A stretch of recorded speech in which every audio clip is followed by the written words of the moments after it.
ఈ కుటుంబ సభ్యులు ఒకరైన ఫాదర్ తుమ్మా ఫ్రాన్సిస్ గారు ప్రభువునందు నిద్రించి 24 సంవత్సరములు కావస్తున్నది.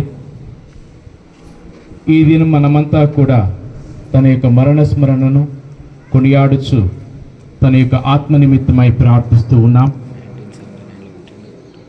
మరణము మనకు తాత్కాలిక దుఃఖాన్ని, విరహాన్ని కలిగించిన దాని తర్వాత రానున్న మహిమను అర్థము చేసుకొని అందరము సంతసించాలి. ఎందుకనా ప్రభువునందు మరణించువారు ఎన్నటికి జీవింతురని ప్రభువే ఒక్కానించి ఉన్నారు.